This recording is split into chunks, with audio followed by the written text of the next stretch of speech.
là, on a le pourquoi, mais comme Pascal nous l'a rappelé, c'est une histoire qui a démarré il y a 4 ans, qui était juste une petite expérimentation, même si Pascal, effectivement, a toujours des idées un peu folles, très ambitieuses, et moi j'aime particulièrement les défis, j'ai embrayé. Mais en fait, aujourd'hui, c'est ce que je disais encore aux équipes hier, c'est pas un aboutissement, c'est pas un accomplissement, c'est pas un début, c'est juste une étape. Hein. C'est juste une étape où on est passé un peu de ce que je considère la préhistoire, où on expérimente des choses, à quelque chose où on devient une histoire et on va essayer de la transmettre. Parce que la grosse différence, c'est qu'entre la préhistoire et l'histoire, c'est que l'histoire se transmet. Et c'est pourquoi aujourd'hui on fait cette inauguration, c'est pour passer cette étape et partager au plus grand nombre. Alors, comme toutes les belles histoires, ça démarre dans une contrée un peu lointaine, hein, sans surprise, c'est au MIT Media Lab. Et en fait, moi, j'étais dans une école déjà très inspirée par le MIT Media Lab, puisque c'était Pascal Ennery qui dirigeait une école d'ingénieurs qui était le CFAI, hein, c'est une longue histoire. Et en fait, j'étais quand même, malgré que ce soit une école très disruptive, comme on dirait, j'étais quand même l'ingénieur français très câblé, académique, etc. Et quand je suis arrivé au Media Lab, j'ai juste mes yeux qui sont écarquillés, où les gens avaient tout d'abord une ambition assez incroyable, ils étaient profondément convaincus qu'ils allaient pouvoir changer le monde. Et je me suis dit, mais c'est fou de se croire ça, enfin, pour un Français, on est tout petit, on ne pèse à rien, on subit les choses, et eux, ils étaient tous convaincus qu'ils allaient changer. Bon, et donc j'ai décidé d'y passer le plus de temps que je pouvais pour comprendre d'où venait cette conviction de pouvoir avoir de l'impact sur les choses. Et en fait, j'ai découvert une communauté. C'est-à-dire qu'en fait, ils savaient qu'ils pouvaient changer le monde au fond d'eux, mais pas seuls. C'est parce qu'ils savaient qu'ils faisaient partie d'un groupe qui avait tous cette même conviction, cette force, et là où on aurait pu attendre un endroit hyper compétitif, mais j'ai surtout découvert un endroit hyper collaboratif, où les gens partagent, donnent, s'échangent des idées, viennent aider à fabriquer des choses, à apporter chacun ses compétences à un moment, autour d'une culture qui m'a mis un peu de temps à comprendre, qui est Media, Art and Science. Parce que si on veut changer les choses, on a les médias. Les médias, ça sert à influencer des foules, des masses, à expliquer la société. Et aujourd'hui, quand on voit le changement climatique et les défis devant nous, chacun se relance la balle, entre le gouvernement et puis le citoyen, l'individu. Et en fait, c'est ça, Media, Art and Science. Média, c'est on parle à la société, mais c'est l'art qui touche les individus. C'est ça qui nous touche au plus profond de l'âme et qui nous donne envie, par l'émotion, d'être acteurs de notre société, qui nous donne cette conviction, ce combat. Et la science, qu'est-ce que c'est dans l'histoire? Ben, la science, c'est l'histoire. C'est ce sur quoi on construit. C'est ce qu'on transmet. Et donc, c'est vraiment sur cette culture que j'ai essayé d'initier les premières expériences au sein du DVIC et qui, bien sûr, maintenant, est embrayée et nourrie par toute notre communauté au quotidien. Et donc, la question, c'est comment est-ce qu'on implémente cette culture en France? Et ça a été un petit pari, un petit casse-tête de se dire comment on essaye. On essaye petit à petit, petite étape par petite étape. Et une des forces les plus importantes, c'est la communauté. Parce que quand on a démarré cette activité, il y avait déjà des associations au pôle Léonard de Vinci, qui avaient déjà envie de faire des projets, mais qui étaient encore des projets étudiants, et qui ne se disaient pas, tiens, je vais pouvoir faire des choses grandes dans le cadre de mes associations étudiantes. Et donc j'ai eu la chance, parce que, étant membre de la communauté du MIT Media Lab, d'avoir un téléphone, d'appeler des amis, comme il y en a qui sont venus aujourd'hui d'outre-Atlantique pour ce jour-là, et qui sont venus faire des workshops, des conférences, pour ne citer que Artem Dementiev, qui est maintenant chez Google, Katia Vega, qui est à San Diego, Yoav Reche, Nan Zhao, tout un tas d'amis de notre communauté qui sont venus pour aider à créer ce moment-là. Et c'est important pour eux d'en parler, alors en plus ils sont pas là parce qu'ils viennent tous d'avoir des bébés. Pour de vrai, en même temps. Sinon ils auraient été parmi nous, et voilà. Donc on a créé ça, et en fait ce qui a émergé assez rapidement autour du Fab Lab, c'est que les étudiants, ils en voulaient plus. Ils voulaient comprendre les secrets en fait de comment est-ce que j'allais pouvoir fabriquer des choses, et surtout les inscrire dans une vision de société à laquelle ils adorent. Ils adhèrent. Et c'est comme ça qu'on a expérimenté assez rapidement, avec le soutien de Pascal, le parcours innovation, qui était un demi-master, si vous voulez. C'était la moitié de leur temps, où on a essayé de créer cette communauté. Alors aujourd'hui, le De Vinci Fab Lab, c'est un espace de 11 laboratoires sur 3 sites, le Creative Lab, le Cyber Campus au sein de l'INRIA, Et tous ces espaces sont co-managés, toujours avec les associations étudiantes, mais également avec une équipe maintenant renforcée d'ingénieurs de recherche chevronnés, si je puis dire. Je ne sais pas s'ils sont là, ils sont sûrement en train de gérer tous les programmes. Donc il y a Fabien là-bas qui ne va pas se montrer, qui peut faire tout. Fabien et Jonas, voilà. Et cette équipe, on va la renforcer. Alors dans les petites nouveautés, rapidement, on est devenu un nœud de la Fab Academy. Donc pour ceux qui ne connaissent pas la Fab Academy, les Fab Labs, c'est un nom déposé par la Fab Foundation, donc qui a été initié à MIT. Et la Fab Academy, en fait, c'est la version universitaire décentralisée à travers le monde pour apprendre toutes ces technologies. Donc c'est un programme très ambitieux, très difficile, et nous avons la chance d'avoir pu devenir un nœud officiel, et donc nous ouvrons une nouvelle formation de la Fab Academy en janvier 2024. Alors une fois qu'on a un écosystème et qu'on sait à peu près où on va, la question c'est comment on va faire les changemakers pour inspirer le futur. Et le mot inspirer il est important parce que évidemment on ne sera jamais le MIT. On n'aura jamais les moyens et la prétention de pouvoir inventer le futur, ce qui peut être le cas. Par contre, nous, ce qu'on peut essayer de prétendre, c'est d'inspirer les autres à se dire c'est peut-être cette direction dans laquelle on veut aller. Et quand je mets le mot changemaker, c'est très important pour moi. Au-delà, je pense que ceux qui étaient aux conférences ont compris que voilà, on a des ingénieurs, des designers, des business, etc. Et en France, on est relativement très élitiste. Et donc, on fait des experts. Et ce qui est bien, c'est qu'on fait de bons experts. Mais ça ne va pas suffire. Dans un monde d'incertitude face au changement climatique, aux fake news, à la nouvelle émergence d'économies, de crypto-monnaies, etc. Face à tout ça, en fait, on a besoin de personnes capables de s'adapter dans le monde de demain, de le voir différemment, et justement d'accompagner ces experts pour développer les outils et les technologies qu'on aura besoin. Ça, c'est quelque chose qui, je trouve, manque dans l'écosystème universitaire français, et c'est ce que nous, on a essayé d'apporter, et en tout cas d'inspirer d'autres universités, peut-être, toutes les Pascalis ne seront pas d'accord, de faire comme nous, et de monter ce genre d'offre. Et donc la question, c'est comment on les fait. Alors en 2019, lancement, on va dire, officiel du DVIC, même si les dates sont un peu... il n'y a jamais eu vraiment de date complètement arrêtée, se base sur 3 piliers pédagogiques fondamentaux. Le premier, c'est le radical learning. Radical learning, ça veut tout simplement dire que dans un process d'apprentissage traditionnel où on a la théorie plus la pratique, on a une étape préliminaire qu'on appelle l'incubation. Hop, ah non, c'est ça. L'incubation. Par exemple, si vous avez un cours, comment fabriquer un pont, on va tout simplement, le premier jour, demander aux étudiants, fabriquer un pont. Alors, ils nous regardent un peu avec les yeux écarquillés. Peut-être qu'ils y arriveront, mais s'ils y arrivent, ce ne sera probablement pas le meilleur pont au monde, mais le point important, c'est que leur attention a été focalisée sur tous les éléments théoriques qui leur manquaient. Et c'est ça qui manque dans l'enseignement en règle générale. C'est que les gens comprennent pourquoi on leur enseigne telle théorie, telle matière. Et donc c'est ce qu'on applique au quotidien au DVIC, c'est de les mettre en immersion avant de leur apporter la théorie, de sorte qu'ils assimilent mieux les connaissances. Le deuxième pilier, l'antidisciplinarité, qui arrive directement du MIT Media Lab, c'est presque un engagement personnel qui est de refuser de devenir expert.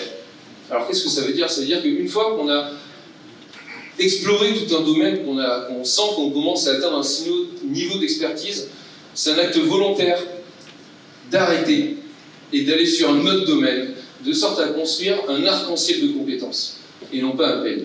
Et c'est la différence entre la multidisciplinarité et l'antidisciplinarité. Et enfin, l'intelligence collective, ça parle un peu tout seul, mais en fait, oui et non. Parce qu'en fait, on en parle beaucoup, mais qu'est-ce que ça veut dire dans la pratique? Moi, je ne sais pas. Nous, au DVIC, aucun étudiant a son propre projet. On a au DVIC plein de projets. Et les étudiants travaillent sur différents projets. Mais les projets n'appartiennent à personne. On les ambitionne dans une vision, et tout le monde contribue dans cette vision sur différents projets, ensemble.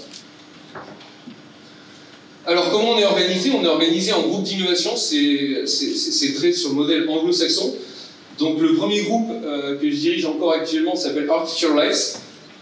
Il s'intéresse à réduire la friction entre l'homme et la machine. Comment est-ce que demain, on va interagir avec nos machines? Comment est-ce que les machines vont s'adapter à nous et pas nous adapter aux machines? Je donne toujours l'exemple de, vous avez un drone, un joystick. 2 drones, 2 joysticks. Qu'est-ce qui se passe quand il y a 10 drones? ça ne marche plus. Donc ça veut dire qu'il faut repenser la façon dont on pense la machine. On est encore limité au clavier et à la souris. Aujourd'hui, on a vu les conférences précédentes qui démontrent l'univers des possibles dans l'interaction homme-machine, la multimodalité, la voix, la sensation, on a parlé d'empathie, de créativité, etc. C'est tout un tas de dimensions humaines que nous explorons dans ce groupe-là. Donc dans un groupe, il y a un PI, son job c'est de porter les visions, et puis de trouver les financements, on en parlera plus tard. Et 3 thésards, donc Kiliez, Grégor et Brice, qui je ne sais pas où ils sont, sûrement... Bon, voilà, vous pouvez le venir. Et 10 étudiants de Master 1 et 10 étudiants de Master 2. On dit Master parce qu'en fait, c'est des profils d'étudiants qui viennent d'écoles d'ingénieurs, d'écoles de design ou de l'international. Et c'est cette mixité qui nous permet d'avoir une force de frappe, et une fois de plus, tout le monde travaille ensemble. PI, PhD, Master et même Underground. Le deuxième groupe qu'on a créé s'appelle Resilient Futures, dirigé par Marc Tessier, s'intéresse à comment on va décarboner notre économie. Comment est-ce qu'on va passer d'une technologie silicium et pétrochimique à une industrie basée sur le vivant.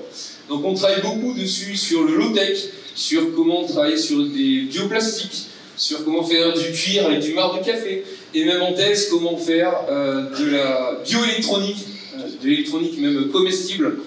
Je ne vous garantis pas si vous la goûtiez, mais c'est plus compostable en tout cas. Donc nous avons Zachary, Madalina et Vivien qui sont actuellement en doctorat avec moi. Le dernier groupe lancé cette année, dirigé par Xiao Xiao, qui était là tout à l'heure, qui s'intéresse à comment est-ce qu'on va développer des technologies pour améliorer l'apprentissage humain. Outre-Atlantique, on parle beaucoup de transhumanisme, de comment est-ce qu'on va doper le corps humain. Ben là, non, on va s'intéresser à comment est-ce qu'on va améliorer les processus d'apprentissage. L'exemple qu'on donne, c'est par exemple, si un Français veut apprendre le chinois. Ben, c'est hyper compliqué, parce que le ton chinois a une vocalise dont même notre cerveau n'est pas habitué à l'entendre. Et donc, dans le groupe de Xiao, ils ont fait une application de gamification où on apprend à dessiner le son pour se préparer le cerveau à restituer et à développer cette vocalise. 2023, nous ouvrons notre premier groupe d'innovation fellow, donc entièrement financé par le Cybercampus, autour de la cybersécurité, donc qui accueillera aussi 20 étudiants de master et des thésards, où là on va s'intéresser à la diffusion d'informations et la dynamique de la diffusion d'informations, qu'elles soient vraies ou fausses, dans le monde du digital, avec bien sûr des problématiques de cybersécurité, défense, attaque, les enjeux des deepfakes, de l'intelligence artificielle, etc. Et ça, il faudra venir nous rendre visite l'année prochaine pour voir ce qu'on y fait plus concrètement. Alors tous ces groupes, ils travaillent dans... on a un ensemble de formations académiques qui commencent au niveau de licence, avec un programme qui s'appelle Underground Research Opportunity Program, qui est inspiré une fois de plus du MIT Media Lab, où on accueille des étudiants de 3e année de licence, une première année d'école d'ingénieur, et ils vont travailler conjointement au sein d'un groupe pour apprendre à rejoindre déjà un projet. Parce que c'est pas tout de savoir faire des projets, le plus important, c'est d'être capable de transmettre. Et pour transmettre, il faut avoir travaillé sur un existant, comprendre comment on nous l'a transmis, quelle va être ma contribution, et comment est-ce que je vais la transmettre et la documenter a posteriori. Le corps de notre programme s'appelle Creative Technology, de niveau master, avec 2 tracks, un track designer-ingénieur, même si techniquement on fait à la fois de l'ingénierie et du design dans les 2 tracks, il y a quand même une spécificité. Donc les cours sont basés sur du radical learning, donc très tournés autour des workshops, mais avec une spécificité. On a 3 cours projets particuliers qui ont pour vocation en fait de former les gens dans la recherche. Il faut être capable à créer une innovation. Une innovation, pour rappel, c'est une invention qui a trouvé son marché. Donc c'est comment est-ce que j'identifie une opportunité, une création de valeur utile pour la société. Et enfin, comment est-ce que je l'industrialise. Donc c'est Research, Innovation and Manufacturing. Et on a 3 cours. L'expédition technologique, les étudiants choisissent une technologie de leur choix. Et c'est comme ça qu'on développe notre Fab Lab. C'est pour ça qu'on a 11 laboratoires. Un étudiant vient nous voir, je veux travailler sur les lasers optiques, banco.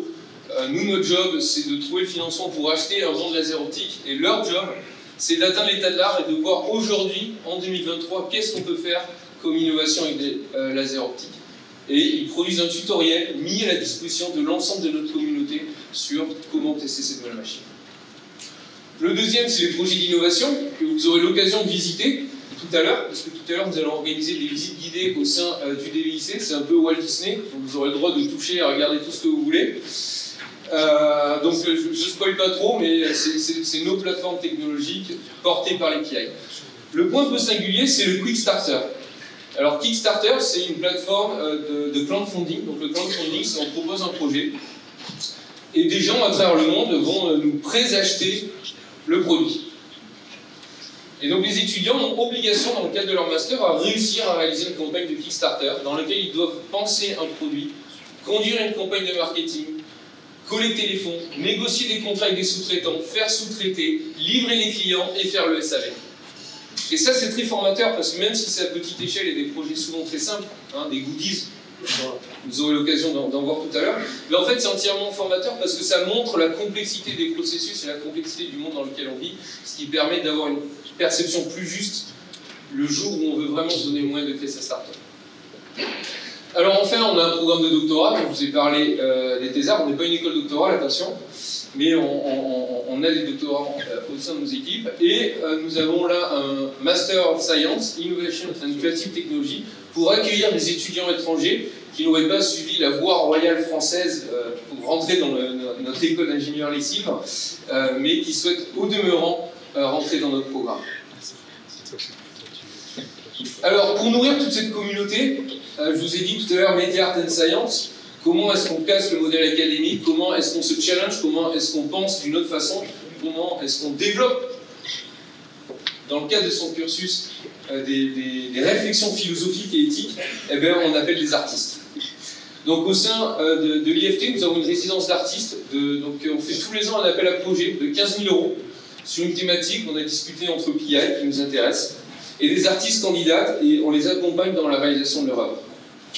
Donc nous avions la première résidence, Wandering Mind, avec Gershon et Shin. Vous aurez tout à l'heure une performance de Gershon qui est revenu exprès pour vous partager une partie de ce projet, puisque ce projet consistait à utiliser de la chance artificielle sur du feedback d'une personne qui dort pour essayer de la maintenir en état dit hypnagogique. Hypnagogique, c'est le premier cycle de sommeil, enfin la première étape d'un cycle de sommeil qui dure à peu près 7 minutes, qui est aussi l'étape où on maximise le temps d'apprentissage. Et donc la promesse, c'était comment, en vivant une expérience agréable, puisque c'était un son, c'était une IA qui combinait une base de données de 15 millions de sons, pouvait nous maintenir dans un état de sommeil ou d'assouplissement. La nouvelle résidence d'artistes que l'on lance là en avril, qui a été gagnée par Soliman, se passe en Arctique, qui est du design critique. Donc là, l'idée, ce sera d'encapsuler le manifeste de l'humanité dans de l'ADN d'une bactérie signée par de la blockchain pour y mettre dans de la glace en Arctique. Alors on dit pourquoi ils font ça? En fait, le but, ça a été d'utiliser les technologies les plus compliquées actuellement disponibles sur le marché pour montrer que ce que la nature nous a donné, à savoir l'histoire du climat, on n'aura plus dans le futur. Parce que la glace, elle a disparu, et c'est un hommage à Claude Lorus, grand glaciologue français, qui a inventé la discipline, et qui nous a donc permis de connaître notre histoire et de prendre conscience du changement climatique. Sans ces travaux, on ne saurait même pas du changement climatique. On parle encore de météo. Donc voilà, je ne suis pas l'artiste, il aura sûrement un meilleur storytelling que moi. Alors enfin, bien sûr, toutes ces technologies, on fait des contrats de prestation aux entreprises, soit en prototypage, soit en transfert de technologie, on participe à des exhibitions artistiques, etc. Mais nous aussi, ce qu'on veut, c'est accompagner nos étudiants dans la création de start-up. C'est comme ça qu'en 2022, le pré-incubateur historique du Paul Léonard de Vinci, qui s'appelle toujours De Vinci Startup, nous a rejoints pour pousser l'ambition un peu plus loin. Pas seulement de vouloir animer l'esprit entrepreneurial, mais vraiment de donner toutes les chances à nos étudiants, et à l'UNI, en fait, principalement, de réussir dans la start-up. Parce qu'un truc qui m'a choqué quand je suis arrivé en France, c'est souvent on me disait non, mais une start-up, c'est normal de se planter 3 fois avant de réussir. Qui aime se planter? C'est pas le cas aux États-Unis.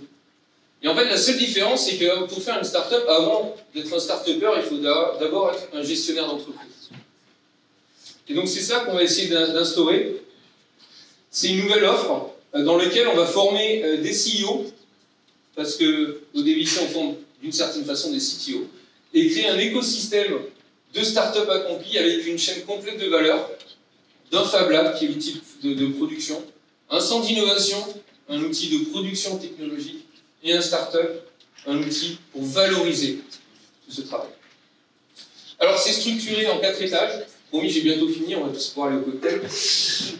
On a un club entreprendre, donc comme pour le DVIC, on repart sur les recettes qui marchent, on repart d'une association étudiante qu'on va nourrir, qu'on va doper pour cultiver cet esprit entrepreneurial au plus tôt, auprès de nos premières, deuxième, troisième années. Mais la différence, c'est que là, on va proposer à nos masters qui savent qu'ils veulent faire de l'entrepreneuriat vraiment un programme pour réussir à être entrepreneur. Avec un master dédié, alors oui, à la conduite de start-up, mais avant tout, à la gestion d'entreprise. Enfin, ça c'est les nouveaux programmes en cours, la création d'un start-up studio, qu'on souhaite être encore disruptif, comme on l'a été avec le DVIC, qu'on va essayer de rendre diplômant, afin que nos étudiants, quand on s'engage dans une start-up, un start-up studio, hein, pour information, c'est quand on salarie les start-upers. Donc, nous, la promesse, c'est que si vous venez chez nous, vous allez bosser dur. Mais vous allez bosser dur parce que vous aurez un salaire, et que si vous bossez bien, à la fin, vous aurez un MBA. Donc ça, c'est ce qu'on construit, et qui sera nouveau en France. Bien sûr, on dope, alors au niveau du pôle Léonard de Vinci, indépendamment de l'IFT, il y a un fonds de dotation qui est en constitution. Donc je sais qu'il y a des membres de fondation ici, qui vous présenterez les personnes à communiquer, donc sur notamment le DDRSE, le soutien social, etc. Mais aussi un fonds de précis de monnaie, parce que les start-upers en France passent leur temps à chercher l'argent. Mais quand on cherche l'argent, on ne développe pas la valeur de son entreprise. Donc nous, on veut écourter ce temps-là pour maximiser leurs chances de succès. Donc au final, pour résumer, qu'est-ce que c'est que l'IFT? L'IFT, c'est un Fab Lab qui continue à se développer, un centre d'innovation, un centre de start-up, mais surtout une communauté de partenaires, d'acteurs publics, académiques, d'acteurs de recherche publics et privés, des entreprises, des artistes, des gens qui nous prennent en prestation, des gens qui font de la recherche avec nous, des gens qui nous soutiennent. Et je tiens à remercier chaleureusement toutes ces personnes-là, parce qu'à un moment, ils ont pris le pari de faire un contrat ou une chaire de recherche avec nous, quand nous, on était tout petits, et à ces gens-là, il faut leur être reconnaissant, c'est ceux qui ont donné une chance la première fois. Juste pour rappeler les nouveautés, et après, c'est fini promis. Au DVIC Fab Lab, nouveau programme en 2024, hein, donc c'est demain, c'est janvier, enfin le programme existe, mais première promotion 2024 de la Fab Academy.